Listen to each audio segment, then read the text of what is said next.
Hello everyone, I am Navjot Kumar, your NEET physics expert, and today we are going to talk about capacitors. तो आपने topic का नाम तो देख ही लिया होगा कि आज हम कैपेसिटर के बारे में बात करने वाले हैं।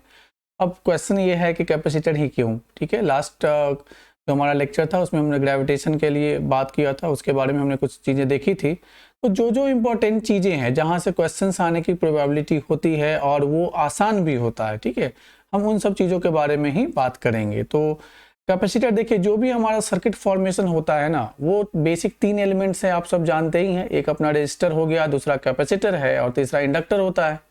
ठीक है, तो आज हम कैपेसिटर के बारे में बात करेंगे। तो कैपेसिटर का देख लीजिए, हमने कुछ टॉपिक्स नोट डाउन किए हैं, है ना, जहां से ही क्वेश्चंस आते हैं। ये आप 100% कन्फर्म रहिए, क्वेश्चन इसी चार टॉपिक में से आएगा।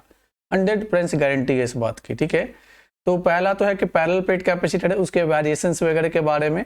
ठीक है, दूसरा कि अगर हम मान लीजिए कि कोई कैपेसिटर है, उसके बीच में डाइलेक्ट्रिक डाल देते हैं, निकाल देते हैं, तो क्या होगा, उससे क्या फर्क पड़ने वाला है। ठीक है ना, बहुत ही आसान सा चीज़ है। और फिर एनर्जी क्या क्या फर्क पड़ता है एनर्जी स्टोर मतलब कैपेसिटर में। वैसे तो आप सब जानते हो कि कैपेसिटर में जो है सो एनर्जी इलेक्ट्रिकल फॉर्म में स्टोर होती है। यस और नो। चलिए, और एक अपना कॉम्बिनेशन का होगा कि कैपेसिटर के वेरियस कॉम्बिनेशन। अच्छा, ये कॉम्बिनेशन वाला जो पार्ट है ना, ये डायलेक्ट्रिक के साथ कंबाइंड भी हो जाता है। ठीक है, ऐसा नहीं कि कॉम्बिनेशन अलग से पूछता है और डायलेक्ट्रिक अलग से पूछेगा, वो कंबाइंड करके भी पूछ लेते हैं। तो कुछ क्वेश्चंस देखते हैं और उसके माध्यम से हम समझने की कोशिश करेंगे। We are gonna talk about कि कैसे चीज़ें बदलती हैं, चीज़ों को अच्छे से समझने की कोशिश करेंगे। ठीक है, और ये 100% एश्योर रहिए, क्वेश्चन इसी चार टॉपिक में से आएगा, इसके अलावा नहीं आता है। ठीक है, तो चलिए, पहला जो क्वेश्चन हमने लिया है ये 2018 नीट में पूछा गया है, ये आप देख भी सकते हैं। क्वेश्चन ये है कि the electrostatic force between the metal plates of an isolated. सबसे पहले ध्यान ये देना है कि कैपेसिटर में बैटरी कनेक्टेड है या नहीं है। ठीक है, isolated parallel plate capacitor having charge Q and area, और फिर हमारे पास कुछ ऑप्शंस दिए गए हैं। तो सबसे पहले तो हम ये समझ लेते हैं कि आखिर वो निकलता कैसे है ना। तो बहुत आसान सा तरीका है, आप सब लोग जानते भी हैं कि अगर एक सिंगल लेयर ऑफ चार्ज है ना, एक सिंगल लेयर ऑफ चार्ज है मान लीजिए, तो उसका जो इलेक्ट्रिक फील्ड होता है, अब ये डिस्टेंस से तो ऐसे भी इंडिपेंडेंट होता है, आप सब जानते हैं, मैं फिर भी मैं लिख देता हूँ, है ना। आप जानते हैं कि सिंगल लेयर ऑफ चार्ज का जो इलेक्ट्रिक फील्ड होता है वो सिग्मा ओवर 2 एप्सिलॉन नॉट होता है ना। और अगर ये डबल हो जाएगा, यानी कि इसके साथ अगर एक नेगेटिव चार्ज अगर हम अटैच कर देंगे तो फिर हम इसमें जोड़ सकते हैं। ठीक है, अब अगर ये चीज़ें आपको समझ में आ रही है तो फिर अपना काम बहुत आसान हो गया। इसका एरिया अगर ए मान लेंगे तो ये सिग्मा को हम ऐसा भी तो लिख सकते हैं ना, क्यू ओवर 2 एप्सिलॉन नॉट ए। ठीक है, सिग्मा के लिए हमने क्यू बाई ए से रिप्लेस कर दिया है। ठीक है, क्लियर है। ये इलेक्ट्रिक फील्ड हो गया। तो फोर्स क्या होता है, तो फोर्स तो सब जानते ही हो, है ना। फोर्स के लिए अलग से थोड़ी ना कुछ करना। फोर्स क्या होता है, चार्ज और इनटू फील्ड, उस पॉइंट का फील्ड जो है उस पर्टिकुलर पॉइंट पे। तो फोर्स जो है, फोर्स बिटवीन द प्लेट्स अगर आप लिखोगे तो कितना हो जाएगा, charge on one plate, charge off, या ऑफ करके लिख लेते हैं, charge on one plate multiplied by electric field, electric field due to another plate. ठीक है, electric field due to another plate. ठीक है ना, बहुत आसान सा चीज़ है कि अगर एक प्लेट का चार्ज हमको पता है और दूसरे का वहाँ पे फील्ड क्या है तो ऐसे ही निकालते हैं वो। ठीक है, लिख ही लिया, चार्ज ऑन वन प्लेट मतलब दोनों प्लेट पे क्यू चार्ज है, तभी तो हमने ये लिखा है ना, यहाँ पे प्लस क्यू मान लेते हैं। ठीक है, दूसरा एक लगा लो, आप समझने के लिए लिखना है तो एक लगा देते हैं, यहाँ पे माइनस हो जाएगा, ये मैं अंदर की तरह लिख देता हूँ, ये माइनस क्यू हो गया। ठीक है ना, तो Q into Q over 2 epsilon naught ए, और ये जो वैल्यू आ जाएगी वो हो जाएगा Q square over 2 epsilon naught ए। तो ठीक है, देखो अभी तो मैंने आपको प्रोसीजर बता दिया है ना, I have talked about everything कि कैसे चार्ज कैलकुलेट करते हैं, कैसे फोर्स निकालते हैं, ये सारी चीज़ें। पर अगर आपको एग्जाम में लिखना होगा तो आप सिंपल भी बोल सकते हो कि जब ये इलेक्ट्रिक फील्ड ही था, इसी यही डिस्टेंस से इंडिपेंडेंट है, तो फिर अलग से कुछ करने की जरूरत नहीं है। फोर्स तो फील्ड के कारण ही लग रहा है, तो सिंपल सा लाइन में बोल देंगे कि independent of the distance between the plates, उससे कोई फर्क नहीं पड़ता है। क्लियर है, ठीक है ना। तो चलिए आगे बढ़ते हैं, पर इससे पहले एक रिक्वेस्ट है, ये है कि अगर आपको ये सब पसंद आ रहा है तो please like and subscribe this channel, और इसको शेयर भी कीजिए ना, अपने फ्रेंड्स के साथ शेयर कीजिए और लोगों को भी शेयर कीजिए, ताकि उन लोगों को भी आइडिया लगे कि हाँ कैसे क्या करते हैं। नीट का एग्जाम आने वाला है, हम ऐसे ही वीडियोज़ लेके आते रहेंगे आपके लिए। ठीक है, तो please like and subscribe this channel also. Now next question, ठीक है। अभी ये क्वेश्चन क्या है कि parallel plate air capacitor has capacity C, देखो कैपेसिटी दे रखा है, separation D between the plate जो है वो डी दे रखा है, अब पोटेंशियल डिफरेंस वी है। क्या पूछ रहा है कि फोर्स ऑफ अट्रैक्शन है ना, force of attraction between the plates of the parallel plate air capacitor. तो ये तो पहले जैसा क्वेश्चन नहीं है, जो पहले किया था वही क्वेश्चन है, उसको उसी तरीके से कर देना है, कुछ अलग से थोड़ी ना पूछ रखा है। अच्छा देखो, फोर्स का क्या इक्वेशन अभी निकाला था, Q A square over 2 epsilon naught ए, ठीक है। अच्छा ठीक है, अभी इसमें ऑप्शन में कहीं पे भी क्यू या एप्सिलॉन नॉट ए नहीं है, मतलब ये दोनों चीजों को बदल दीजिए। क्यू क्या होता है, सी वी होता है, ठीक है, गुड। और सी इजिकल टू क्या जानते हैं, epsilon naught A over D जानते हैं। तो अगर हम इसको रिप्लेस कर देंगे, if you are gonna replace this, what we will get, epsilon naught A will be equal to what, C D, yes or no? Then just put these things whatever we have found here in this equation here. So it is q a square, so this becomes what, c a square v a square over 2 into epsilon naught a की जगह पे क्या लिख देना है, c d रख देंगे, c d। अब ये तो c से इसका स्क्वायर खत्म हो जाएगा, what will be the option, c v a square over 2d, ठीक है। कौन सा ऑप्शन हो गया, d, ठीक है ना। तो बहुत ही आसान है, ठीक है। नेक्स्ट क्वेश्चन देखते हैं। अच्छा, अब इस क्वेश्चन के बारे में देखिए क्या है कि a parallel plate air capacitor is charge to a potential difference of V volt, ठीक है। After disconnecting the charging battery, है ना, बैटरी हम हटा देते हैं। तो सबसे पहला जो चीज आपको ध्यान में रखना है कि बैटरी हटाने से क्या होगा। तो देखिए बैटरी जो है ना वो चार्ज का सोर्स है, अगर जैसे ही आप बैटरी को हटा दोगे, है ना, when the battery is disconnected, तो सबसे पहला जो चीज आपको ध्यान में रखना है वो मैं आपको यहाँ लिख भी देता हूँ कि अगर बैटरी आप हटा देते हो कहीं पे भी, ठीक है, उसके बाद डाइलेक्ट्रिक डालो नहीं डालो दैट इज डिफरेंट थिंग, पर जैसा ही आप बैटरी हटा दोगे ना, charge remain constant, Q constant हो जाएगा, ठीक है। क्योंकि कैपेसिटर जैसे ही आइसोलेटेड हो जाएगा ना, आइसोलेटेड कैपेसिटर के लिए क्यू जो है वो कांस्टेंट हो जाता है, ठीक है। तो क्यू कांस्टेंट हो गया, मैं कैपिटल क्यू लिख लेता हूँ थोड़ा सा ठीक रहेगा, है ना। तो क्यू कांस्टेंट हो गया। अच्छा, उसके बाद क्या दे रखा है, तो क्यू कांस्टेंट हो गया और आपने डिस्टेंस बढ़ा दिया, तो क्यू कांस्टेंट है, डिस्टेंस बढ़ा दिया, और C इजिकल टू क्या जानते हैं, C इजिकल टू क्या जानते हैं, epsilon not A over D होता है, नहीं, तो इसका मतलब क्या है, C inversely proportional to D है, ठीक है। और Q कांस्टेंट है, और Q इजिकल टू होता क्या है भाई, तो CV होता है। अब अगर Q कांस्टेंट है तो C क्या हो गया, इनवर्सली प्रोपोर्शनल टू V हो गया। इससे क्या आउटपुट होगा, ये अगर क्या कर रहे हैं, तो जब डिस्टेंस बढ़ाएंगे, है ना, कैपेसिटर ये क्या देख रहा है कि ये आपका charging battery, the distance between the plates of the capacitor increased. अब डिस्टेंस बढ़ाओगे तो कैपेसिटेंस तो डिक्रीज ही करेगा, नहीं, यस और no, D increases implies C decreases. अच्छा, अब C डिक्रीज कर रहा है और C inversely proportional to potential difference है, तो C को बढ़ाएंगे तो पोटेंशियल डिफरेंस क्या हो जाएगा, घटेगा, घटेगा नहीं, C घटेगा तो V बढ़ेगा, ठीक है ना। ये ध्यान रखना है कि इफ C विल डिक्रीज, ठीक है ना, C क्या है, C डिक्रीज हो रहा है, there this imply V is going to increase. समझ में आ गई बात कि डिस्टेंस बढ़ाएंगे तो कैपेसिटेंस जो कि घट जाता है, और कैपेसिटेंस घट जाता है तो पोटेंशियल डिफरेंस जो है वो इंक्रीज हो जाएगा। तो अपना ऑप्शन क्या हो गया इस केस में, A हो गया, ठीक है। तो ऐसे बहुत सारे क्वेश्चंस देखिए, बहुत ज़्यादा तो नहीं आता है ना, लेकिन हाँ एक क्वेश्चन आने की गारंटी होती है, ठीक है, कि ये क्वेश्चन आएगा, आप इजीली कर भी सकते हो, ठीक है। अब हर एक क्वेश्चन तो इंपॉर्टेंट होता ही है। आजकल क्या है कि बहुत सारे बच्चे लोग बहुत ज़्यादा मार्क्स लेके आ रहे हैं, नहीं, मान लीजिए जैसे 45 क्वेश्चन है और 45 क्वेश्चन में से एक दो ऐसे क्वेश्चन छूट गया तो बहुत मुश्किल हो जाती है, क्योंकि अभी 650 पे भी रैंक बहुत ज़्यादा आ जा रहा है। जैसे 650 पे लगभग इस साल जो है 450 या 4000 समथिंग ऐसा कुछ रैंक आया था। तो आप मेहनत भी करोगे और होगा भी नहीं तो साल भर बर्बाद हो जाएगी। देखिए ऑप्शन एक ही है, या तो आप कॉलेज में सीट मिला और नहीं मिला तो आप सब बराबर हो गए। ये बोर्ड का एग्जाम तो है नहीं, अच्छा चलिए 60% लेकर के आ गए तो ठीक है काम चल जाता है, ऐसा तो नहीं है। या तो आपको कॉलेज में सीट मिलेगी या तो नहीं मिलेगी। नहीं मिलेगी तो कोई फर्क नहीं पड़ता है, आपने वो 600 नंबर लेके आए हो या 560 लेकर के आए हो, कुछ भी लेके आए हो, that doesn't matter at all, ठीक है ना। एनीवेज चलिए अगला क्वेश्चन देखते हैं। अब ये तो बहुत आसान क्वेश्चन है, क्या है देखिए, the capacitance of a parallel plate capacitor with air as a medium 6 microfarad है, ठीक है, गुड है। With the introduction of a dielectric medium capacitance 30 microfarad होता है। तो डाइलेक्ट्रिक डालने से होता क्या है, तो डाइलेक्ट्रिक डालने से होता कुछ नहीं, कैपेसिटेंस बढ़ जाता है, ठीक है ना। ये चीज जो है ऐसा क्यों होगा वो मैं आपको रीजन भी बता देता हूँ। कैपेसिटेंस का हम क्या जानते हैं, एयर के लिए मैं लिख रहा हूँ सी नॉट यूज कर रहा हूँ, सी नॉट हो जाता है epsilon naught A over D, ठीक है। अब जैसे ही अगर हम डाइलेक्ट्रिक डालेंगे ना तो ये जो है इसकी जगह पे मुझे क्या यूज करना पड़ेगा, मीडियम का परमिटिविटी। अब मीडियम का परमिटिविटी क्या होता है, एप्सिलॉन टाइम्स के, या ईआर आप लोग लिखते थे इलेक्ट्रोस्टैटिक्स में तो ईआर यूज करते हैं, यहाँ पे के यूज करेंगे, बात एक ही है ना, रिलेटिव परमिटिविटी।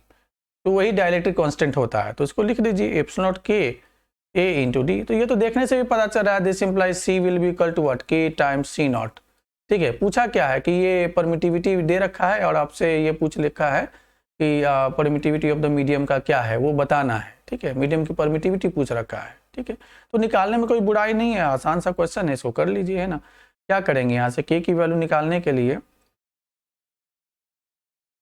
ठीक है, के की वैल्यू निकालने के लिए हमको क्या करना पड़ेगा, ऑप्शन तो कुछ है नहीं, रक्त के वैल्यू को और ट्राई कर लेते हैं। तो एक कैपेसिटेंस दे रखा है कि एयर में जो है सो 6 माइक्रोफैराड है ना। तो एयर में अगर 6 माइक्रोफैराड है, ठीक है, और इसमें जो है वो निकालना है, तो चलिए इसको कैलकुलेशन देखिए, छोटा सा कैलकुलेशन तो है ना। इसको डायरेक्ट भी कर सकते हैं कि के इज इक्वल टू क्या लिख लेंगे, सी ओवर सी नॉट लिख देना है, ठीक है। और यहाँ से सी की वैल्यू तो कितनी दे रखी थी, 30, ठीक है। तो 30 और माइक्रोफैराड, देखिए यूनिट का ना हमेशा ध्यान रखिएगा कि कई बार क्या करते हैं यूनिट के चक्कर में भी बच्चे लोग मिस्टेक कर देते हैं, तो सही करने के बाद भी गलती करने का कोई ये नहीं है। ये शायद मैंने पीछे लिख दिया है तो ये आप लोग को दिख नहीं रहा होगा। अच्छा एक काम कीजिए, इसको ना मैं इधर लिखता हूँ ना, थोड़ा दिखने में भी समस्या हो जाती है। ये दोनों इक्वेशन से तो एक चीज़ समझ में आ गया, मैं फिर से कर रहा हूँ कि सी इज इक्वल टू क्या लिख लेना है, के टाइम्स सी नॉट हो गया, ठीक है। ये बढ़ गया, पता चल गया कि कैपेसिटेंस सी टाइम्स बढ़ जाता है, ठीक है। अब मैं यहाँ पे कर रहा हूँ ना, ये थोड़ा ठीक रहेगा। तो देयरफॉर के इज इक्वल टू कितना हो जाएगा, सी नॉट ओवर सी लिख देना है, ठीक है। सी नॉट ओवर सी कर दिए, वैल्यूज को नहीं, सी नॉट ओवर सी होगा नहीं, सी ओवर सी नॉट होगा ना, उल्टा करने से तो हो जाता है कई बार, ठीक है। तो और सी कितना दे रखा है, 30 माइक्रोफैराड ओवर 6 माइक्रोफैराड रख दीजिए, एंड यहाँ से आपको के की वैल्यू आ जाएगी 5। अच्छा ये के है क्या, तो ये तो रिलेटिव परमिटिविटी है, नहीं तो रिलेटिव परमिटिविटी है, तो हमको तो मीडियम की परमिटिविटी चाहिए। Therefore E will be equal to what, K times epsilon naught, यानी कि 5 इंटू 8.85 इंटू 10⁻⁻12। अब मैं यूनिट नहीं लिख रहा हूँ, है ना, आप लिख सकते हो कूलम्ब स्क्वायर पर न्यूटन मीटर स्क्वायर, ठीक है, लिख लीजिए। इसको मल्टीप्लाई वगैरह कीजिएगा ये 0.44 करके, ठीक है। This will give you what, 0.44 into 10⁻⁻10 coulomb square पर न्यूटन मीटर स्क्वायर, ठीक है। तो ये आपका ऑप्शन हो गया, ठीक है। बहुत आसानी से ये भी हम कर पाए हैं, ठीक है। नेक्स्ट क्वेश्चन देखिए, अब ये भी है डाइलेक्ट्रिक इंट्रोडक्शन का है क्वेश्चन, कि मतलब डाइलेक्ट्रिक डालने से क्या फर्क पड़ता है। तो देखिए सबसे पहला चीज तो इसमें ये समझना है कि ये भी इलेक्ट्रिक फील्ड से रिलेटेड ही है। तो ये हम पहले से बहुत बार ये देखते आए ना, आप लोग को ध्यान में भी होगा कि इलेक्ट्रिक फील्ड क्या होता है ना, डाइलेक्ट्रिक इंट्रोडक्शन करने से आइसोलेटेड कैपेसिटर में इलेक्ट्रिक फील्ड जो है वो घट जाता है ना, ई जो होता है वो के टाइम्स डिक्रीज हो जाता है, ठीक है। क्लियर है, ये जो इलेक्ट्रिक फील्ड है ना ये मीडियम का है, ठीक है ना। ये डाइलेक्ट्रिक इंट्रोडक्शन का मैं लिखने की जरूरत नहीं है, ऐसे भी समझ लीजिए कि ये जो ई इलेक्ट्रिक फील्ड है ना ये मीडियम का है, अगर हम डाइलेक्ट्रिक इंट्रोड्यूस कर देते हैं उसके बाद इलेक्ट्रिक फील्ड डिक्रीज हो जाता है, ठीक है। अच्छा तो वही है, तो इसका मतलब क्या होगा कि ये जो ग्राफ है ना, तो ये जो इलेक्ट्रिक फील्ड ये जो ऊपर वाला है वो तो अपना ऐसा ही नहीं होगा, होगा तो नीचे वाला होगा। अच्छा उसमें भी ये चीज़ है कि K1 is less than K2, तो K1 कम है तो मतलब K1 अगर कम है तो मतलब अगर हम जिससे डिवाइड कर रहे हैं अगर K1 कम है तो इसका मतलब क्या हो जाएगा, E1 will be equal to epsilon naught over K1 and E2 is equal to what, epsilon naught over K2। ये दो चीजें हो गई। अच्छा इससे क्या पता चलता है कि K1 is less than K2 implies क्या हो जाएगा, 1/K1 will be greater than 1/K2। तो हो गया, आपको बात समझ में आ गई, ठीक है ना। तो इसका इलेक्ट्रिक फील्ड जो है सो वो ज़्यादा होगा, तो ऑप्शन क्या हो गया, सी हो गया। तो ऐसे ही एनालाइज करना है एकदम, उतना ज़्यादा कोई कैलकुलेशन का क्वेश्चन नहीं आता है। तो लास्ट टाइम पे तो ये सब करो ही मत, ठीक है। बहुत सारे बच्चे क्या करते हैं लास्ट टाइम पे जेई मेन का क्वेश्चन करने लगते हैं, भाई जेई मेन का क्वेश्चन नहीं आता है, और आता भी है तो वो सिंपल सा आता है, ऐसा कोई क्वेश्चन नहीं आता है कि आप वो कैपेसिटर का वो चार्जिंग डिस्चार्जिंग और वगैरह वगैरह लेके बैठ जाए करने के लिए, कभी आज तक पूछा ही नहीं तो आगे क्या पूछेगा, ठीक है, तो उतना कोई टेंशन लेने की जरूरत नहीं है। आपको एक बेसिक अंडरस्टैंडिंग होनी चाहिए, बेसिक वेरिएशन समझ में आना चाहिए, क्योंकि आप कॉमन सेंस से देखो दोनों एग्जाम का पर्पस ही डिफरेंट है। तो जो जेई का एग्जाम होता है वहाँ 1 आवर में जो है 25 क्वेश्चन सॉल्व करने के होते हैं, और आपके लिए जो है वो 45 क्वेश्चन होता है मेडिकल में। तो दोनों एग्जाम का पर्पस ही डिफरेंट है ना, तो प्रिपरेशन उस तरीके से नहीं हो सकता है। ठीक है, नेक्स्ट क्वेश्चन देखते हैं। चलिए अब ये क्वेश्चन देखो इसको करने का 2-3 तरीका है। ठीक है, मैं आपको शॉर्टेस्ट वाला बता देता हूँ कि जल्दी से इस क्वेश्चन को कैसे किया जाए, है ना। बहुत सारा तरीका है, तो मैं आपको छोटा तरीका इसमें समझा देता हूँ। क्वेश्चन ये है कि a parallel plate capacitor of area A, plate separation D, capacitance C is filled with 4 dielectrics, है ना। 4 डाइलेक्ट्रिक्स ये फिलअप है और ये दे रखा है। देखो इसको देख के आपको क्या समझ में आ रहा है, अगर इसको देख के ये अगर आप इसको अंदाज लगा लिए कि किस तरह की चीज़ें के बारे में बात करा, तो ये बहुत ही आसानी से हमको समझ में आ जाए। देखिए क्या है, ये तीनों जो है वो पैरेलल में है। ये सुनो, ये आप देख के समझ में आ रहा है कि ये तीनों पैरेलल में है, तो सर्किट बना लीजिए। ठीक है, तो सर्किट बना लेंगे तो ये ऐसे ऐसे हो गया, एक ये हो गया, दूसरा ऐसे बना लिए और तीसरा ऐसे बना दिए। ठीक है, नाम तो दे आई हुआ है, उसको दे दीजिए C1 C2 C3। ठीक है, C1 C2 और C3, और ये लास्ट वाला इसके साथ सीरीज में हो जाएगा, C4 हो गया।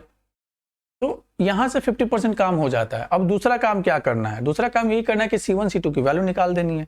तो वो तो यहाँ पे हम इजीली कर सकते हैं, देखो कैसे निकल जाएगा। C1 के लिए क्या यूज करेंगे, तो अभी देखो अभी भी लास्ट क्लास में लास्ट स्लाइड में भी हमने देखा, लास्ट क्लास की बात नहीं है, लास्ट स्लाइड में हमने देखा था कि जो कैपेसिटेंस होता है वो डाइलेक्ट्रिक मीडियम को रखने से कितना हो जाता है, एप्सिलॉन AA/D हो जाता है। ठीक है, अब ये सब वैल्यू को रख देंगे तो देखो यहाँ पे एरिया तो वो दे के रखा ही है। ठीक है, तो लिख लो एप्सिलॉन, फर्स्ट के लिए लिखेंगे तो K1 हो गया, एरिया कितना है A/3 है, और डिस्टेंस माने कि सेपरेशन बिटवीन द प्लेट्स तो D/2 है। इसको थोड़ा सा सॉल्व करते हैं, तो this will come to what, 2K1, ठीक है, ओवर 3। इसको मैं एक साथ रखूंगा और बाकी एप्सिलॉन A/D को ना मैं सेपरेट रख दूंगा। ऐसा मैंने क्यों किया, क्योंकि देखो मुझे इसका इक्विवेलेंट कैपेसिटेंस निकालना है। ठीक है ना, इस टोटल चीज का। तो इसका जो इक्विवेलेंट कैपेसिटेंस अगर हम लिखेंगे, है ना, तो देखो C इक्विवेलेंट हम क्या लिखेंगे, C equivalent is equal to कितना हो जाएगा, या C डायरेक्ट मैं लिख रहा हूँ ना, C इक्विवेलेंट, या इसको डायरेक्ट यहाँ पे लिख लेते हैं, C इज इक्वल टू ये कितना हो जाएगा, तो ये C जो हो जाएगा अपने पास, ये हो जाएगा इसको K इक्विवेलेंट मान लो, या K ही दे रखा है, ये तो K ही यूज किया हुआ है यहाँ पे, तो K एप्सिलॉन A/D है। और यहाँ से अगर थोड़ा सा और सॉल्व कर लेंगे तो epsilon A/D is equal to C/K हो जाएगा। बस इसको रिप्लेस कर दो यहाँ पे, तो C/K हो जाएगा, तो ये 2K1/3K इंटू C, ये C1 का हो गया। इसी पैटर्न पे ना सारे को लिख लेना है ना, C1 C2 सब इसी पैटर्न पे हो जाएगा। ठीक है, तो इसको कर लेते हैं। तो यहाँ पे जैसे C1 हो गया, फिर C2 को भी ऐसे लिख लीजिए। C2 कितना हो जाएगा, तो C2 के लिए देखिए ये K2 है, A3 है, बाकी सब चीज़ें सेम है, सेम पैटर्न पे होगा, 2K2/3K इंटू C, और C3 भी ऐसे ही हो जाएगा 2K3। ठीक है, इसका K3 दे रखा है, तो 2K3/3K इंटू C। तो ये कैपेसिटेंस तो तीनों निकल गया। ठीक है, अच्छा एक और लास्ट में रह गया, उसका C4 का भी लिख लेते हैं। C4 के लिए देखो ये K4 दे रखा है। ठीक है ना, सेपरेशन इसका केवल D/2 है और एरिया A है, तो वो 3 वाला टर्म जो है ना वो इसमें नहीं आएगा, तो उसको मत लिख देना भाई आप लोग। ठीक है, तो 2K4/K इंटू C तो रह ही जाएगा, ऐसे ही जैसे वैसे क्या वैसे किया। ठीक है, अब वही पैरेलल सीरीज का इक्वेशन लगाना है और आंसर हो जाएगा। ठीक है, तो हम एक काम करते हैं, यहाँ थोड़ा जगह की समस्या है, तो इस स्लाइड में यहाँ साइड में मैं कर देता हूँ। ठीक है, ये पिछले वाले स्लाइड का क्वेश्चन है, मिक्स मत कर लेना। ठीक है, देयरफॉर 1/C इक्विवेलेंट, क्योंकि फाइनली तो पैरेलल ही हो जाएगा। अच्छा, वो तीनों सीरीज में है, ये तीनों पैरेलल में है, तो सीरीज की तरह ऐड, मतलब डायरेक्ट ऐड हो जाता है। ठीक है, तो ये तो C1 + C2 + C3 हो जाएगा, और लास्ट वाला जो 4 है वो सीरीज में है, तो वो इनवर्स ऐड होता है। वैल्यूज पुटअप कर देंगे आप लोग, है ना, वैल्यूज पुटअप कर दो। तो 1/C इक्विवेलेंट के लिए जो हमने यूज किया है ना, 1/C इक्विवेलेंट के लिए हमने क्या यूज किया है, यही K एप्सिलॉन A/D है, उसको रख देना है। ठीक है, उसको रख करके और उसको कैंसिल कर दो, हो गया, तुम्हारा काम हो जाएगा। तो डायरेक्ट पुट कर देते हैं इसको, कुछ ज़्यादा करने की ज़रूरत नहीं है। ठीक है, तो इसको कर दोगे, सी इक्विवेलेंट के लिए हमने ये निकाला है ना कि 2 k एप्सिलॉन नॉट a, ठीक है, और इसको डायरेक्ट पुट अप करके वैल्यूज को रख दो, तो ये आप कर लोगे, है ना। ये आप, मैं डायरेक्ट लिख देता हूँ, ये आ जाएगा आपका इस तरीके से। इस साइड में क्या होगा देखो, अच्छा एक चीज़ और है, जैसे 3k/c तो सब में कॉमन है ना, ये इक्विवेलेंट उल्टा करके कर रहे हैं ना, तो कॉमन आ जाएगा, ये लिख लेना आप, ये आपका आंसर हो जाएगा 2/k = 3/k1 + k2 + k3, ये तीनों के लिए है ना, और प्लस 1/k4। तो ये ऑप्शन आप मैच करोगे, ऑप्शन सेकेंड ही है, ये है। तो देखो ये अभी जैसे हमने समझा के किया तो थोड़ा लग रहा होगा थोड़ा लंबा है, और ये बहुत मतलब ऐसा नहीं, एग्जाम में आप करोगे इजीली हो जाएगा, ठीक है ना। नहीं होता है, जैसे मान लो सब तो एक दिन स्टूडेंट ही होते हैं, हम लोग भी जब प्रिपेयर कर रहे थे तो ऐसे लगता था कि नया नया, और मैं तो और हिंदी मीडियम में से था, तो मुझे थोड़ी सी और दिक्कत भी होती थी कि थोड़ा इंग्लिश में भी समस्या होती थी शुरू में, ठीक है। तो लेकिन फिर धीरे धीरे क्या होता है कि आप समझ में आ जाता है, ठीक है। अभी यही है कि लास्ट मोमेंट है, थोड़ा सा ढंग से प्रिपेयर करना है। अब ये ना 2021 का, अभी मैं इसी साल बोलने वाला था, पर कैलेंडर तो बदल गया है नहीं, तो ये 2021 का था, और कॉम्बिनेशन का ये देखो एकदम आसान है, ये दोनों एंड ना शॉर्ट किया हुआ है। अच्छा मैं रेड पेन ले लेता हूँ, ये से तो दिख नहीं रहा होगा, ये दोनों एंड देखो आपने, ये वायर से शॉर्ट किया हुआ, तो इसका कोई काम नहीं है, ठीक है, इसको हटा दो। और ये दोनों पैरेलल में है तो सीरीज की तरह ऐड होगा, आंसर 2C हो जाएगा, ठीक है। ये देखो ये एक और क्वेश्चन है ऐसा कि एक capacitor is charge by a battery, है ना, एक कैपेसिटर है उसको बैटरी से चार्ज करते हैं, ठीक है। A capacitor is charged by a battery. The battery is removed and another identical uncharged capacitor is connected in parallel, ठीक है। तो एक को चार्ज कर देते हैं, फिर दूसरा क्या है उसके साथ अनदर आइडेंटिकल चार्ज को उसको पैरेलल में लगा देते हैं। तो एनर्जी के बारे में पूछा कि टोटल इलेक्ट्रोस्टैटिक एनर्जी जो है वो सिस्टम का, उस पर क्या फर्क पड़ेगा, ठीक है। तो सबसे पहले तो इलेक्ट्रोस्टैटिक एनर्जी होती क्या है, तो वो सब हम मतलब जानते हैं, बहुत से 3 फॉर्मूला है, 3 फॉर्मूला हम यूज करते हैं, क्यू स्क्वायर ओवर 2C और ऐसा करके, ठीक है। तो ऐसा ही है, तो देखो कोई खास नहीं फर्क पड़ेगा। देखो होता क्या है, सबसे पहले हमको पोटेंशियल के बारे में पता करना है, क्योंकि एनर्जी के लिए तो इक्वेशन क्या है देखो, U = ½ CV² हो जाएगा, इसको इनिशियल मान लो, ठीक है। क्योंकि अगर आप उसको पैरेलल में कनेक्ट कर रहे हो तो कैपेसिटेंस भी बदल जाएगा और पोटेंशियल डिफरेंस भी। तो लगा के देख लेते हैं, तो सर्किट बना लो आप, ऐसा है बोल रहा है कि इसको चार्ज कर दिया, एक और जोड़ देते हैं, तो जोड़ देते हैं ऐसे, है ना, जो बोल रहा है क्वेश्चन में से कर लो, हो जाएगा आसानी से। तो ठीक है, इसका C हो गया, इसका C हो गया, और मुझे पता करना है कि वो पोटेंशियल डिफरेंस क्या होगा, तो कॉमन पोटेंशियल निकालना है। तो कॉमन पोटेंशियल तो कितना हो जाएगा, कॉमन पोटेंशियल हाफ हो जाएगा, ठीक है। वो फॉर्मूला आता है, वो आप डायरेक्ट करके लिख सकते हो, ठीक है, ऐसे कुछ है नहीं। एनीवे मैं डायरेक्ट लिख देता हूँ, V' हो जाएगा CV/C + C, ठीक है। ये उसको कैंसिल कर दोगे, अच्छा थोड़ा सा ऐसे साइड में उधर लिख लेते हैं, इधर स्पेस की थोड़ी दिक्कत हो जाती है, ठीक है। कॉमन पोटेंशियल V' मान लेते हैं, तो ये हो जाएगा CV/C + C, यानी कि CV/2C, और C काट दोगे तो V/2 हो जाएगा, ठीक है। तो ये दोनों पे पोटेंशियल V/2 और यहाँ भी V/2 हो गया बस, उसके बाद बात खत्म है। फिर फाइनली UF निकालना है, टोटल कैपेसिटेंस तो 2C हो जाएगा, और पोटेंशियल डिफरेंस कितना है, V/2 हो गया, इसका स्क्वायर कर दो, तो सॉल्व कर लो, इसको कर लोगे तो ये 1/4 CV² था, तो यहाँ पे ½ CV² है, ये 1/4 हो गया, यानी कि देयरफॉर फाइनल जो है वो कितना हो गया, इनिशियल ओवर हाफ हो गया, नहीं हाफ से डिक्रीज हो गया। तो क्या ऑप्शन हम करेंगे, ठीक है, decreases bye a factor of 2।